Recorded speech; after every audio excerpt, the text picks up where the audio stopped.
Roch Hassenda et Sébastien Willems, bonjour. Bonjour. Bienvenue à tous les deux dans le Buzz Média Orange Le Figaro. Alors je rappelle, vous êtes respectivement directeur associé et directeur radio et cinéma de KR Media. KR Media, c'est l'une des agences médias du groupe britannique WPP en France, qui, je rappelle d'ailleurs, est le numéro 1 mondial de la communication depuis l'année dernière. Et pour évoquer votre actualité qui est liée au cinéma, je vous propose de découvrir le chiffre du jour. Ce chiffre, c'est le 3, le nombre de films publicitaires en 3D, en 3 dimensions, que l'agence KR Media a déjà lancé sur les écrans de cinéma français. Le dernier en date, c'est un nouveau film Haribo, parce qu'il y en a déjà eu un premier dans cette saga, qui surfe, dit-on, sur la sortie en avril prochain de Titeuf, le film. Oui, alors déjà sur le chiffre du jour, je rajouterai bientôt 4, et c'est un élément important pour nous, puisque... Pour une nouvelle marque ?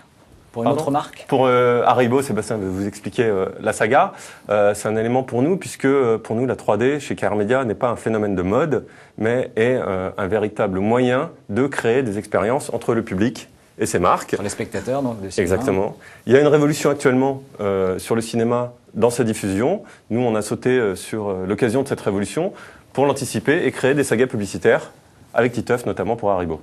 Alors, je rappelle en effet que vous avez aussi travaillé, outre Haribo, en effet, pour Oasis. Est-ce que le succès d'Avatar en 3D a changé d'une certaine manière, on va dire, l'expression publicitaire au cinéma, qui était plutôt un média moribond, entre guillemets, auparavant ? Nous, déjà, on ne pense pas que le cinéma est un média moribond. C'est un média. Non, vous voyez les recettes publicitaires déclinées d'année en année, et c'est vrai qu'il y a eu un véritable rebond depuis le succès de la 3D et des nouveaux films. On a toujours cru au cinéma chez KR Media. C'est une conviction forte, puisque ça permet de magnifier les créations, ça permet d'augmenter la mémorisation des campagnes, et puis ça permet de toucher un public.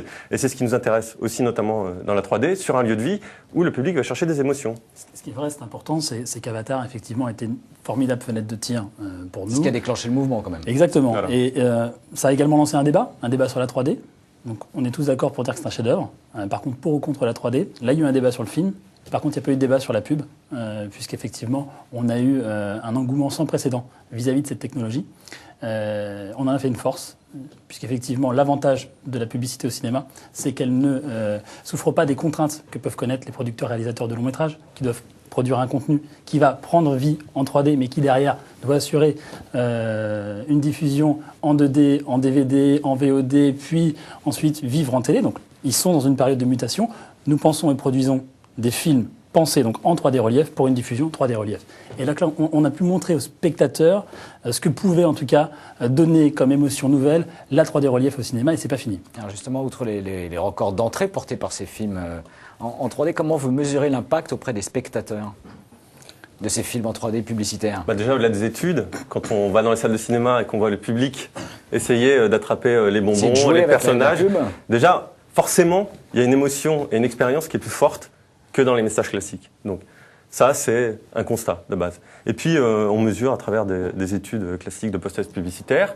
Et après la première vague de publicité cinéma Haribo, on a constaté que 97% des gens avaient un agrément positif avec la publicité, sachant que les 3% restants étaient du NSP, ne sait pas. Donc, à l'issue de la première diffusion du film 3D avec Haribo, la plupart des gens ont été en phase avec le film et ont une expérience positive. Mais on sait aujourd'hui vraiment que les gens aiment le relief. D'ailleurs, avant même Avatar, on avait mesuré le fait qu'ils connaissaient le relief.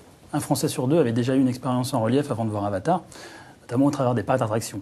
Et ce qu'ils aiment, c'est le relief. C'est effectivement la dimension nouvelle que peut prendre un contenu. Et il suffit de se rendre dans une salle de cinéma, encore aujourd'hui. On a une dizaine d'annonceurs qui ont tourné sur décembre.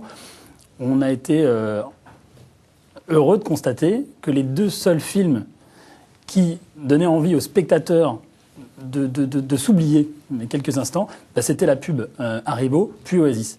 D'autres sont sublimes, mais ne participent pas, ne jouent pas avec la salle de cinéma, ne sont moins ludiques, moins interactifs.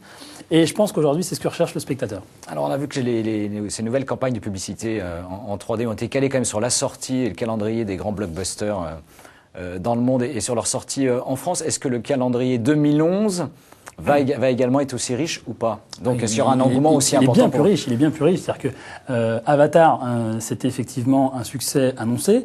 On ne l'avait pas prévu à 15 millions, soyons honnêtes. On l'avait estimé aux alentours de 8, ce qui est déjà énorme pour un blockbuster américain.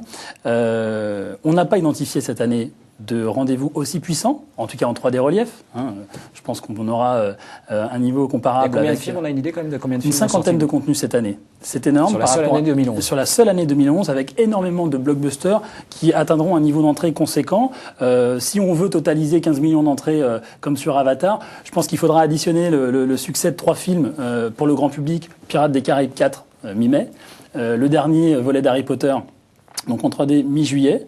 Et puis la production donc, de Peter Jackson, réalisée par Steven Spielberg, Tintin, entièrement réalisé en motion capture, sur octobre. Ça devrait faire au minimum 16 millions. Et pour ce qui est de la 3D relief, il faut rester en veille sur décembre. Martin Scorsese a annoncé l'invention d'Hugo Cabret. Il veut exploiter pleinement la 3D relief et faire jaillir le film dans la salle, selon ses déclarations. Donc on attend beaucoup de ce rendez-vous, qui va peut-être effectivement marquer un avant et un après dans les longs métrages en 3D relief. Alors du grand au petit écran, une dernière question. L'année dernière, c'est vendu 8,5 millions de postes télé en France. La 3D ne représenterait encore sur ces nouveaux écrans que 1% du marché. Est-ce qu'on aura un jour des vraies pubs, est-ce que vous y croyez, en 3D à la télé? Ça va dépendre de l'équipement, qui va mettre plus longtemps à se faire qu'au cinéma, puisqu'au cinéma, il y a grosso modo les studios qui ont investi rapidement et massivement, et les exploitants. Là, la chaîne est plus longue, puisqu'il y a les producteurs, les diffuseurs, les fabricants, les foyers. Et les consommateurs. Et les consommateurs qui doivent acheter des écrans qui coûtent plus cher. Et puis, il y a une contrainte qui est importante, c'est le port des lunettes. On peut peut-être accepter au cinéma de porter des lunettes pour des logiques d'entertainment. Maintenant, regarder la télévision chez soi 2 ou 3 heures par jour avec des lunettes, c'est une vraie contrainte. Voilà. D'un point de vue publicitaire. Donc clairement, ça va être un Eldorado. L'échéance, par contre, est compliquée. Ce qui pose un vrai problème aujourd'hui, c'est le contenu. Et c'est également des technologies qui se superposent. Donc il faudra qu'il y ait une vraie convergence et une standardisation des technologies pour que le consommateur, à un moment donné, effectivement, soit plus à l'aise dans son acte d'achat.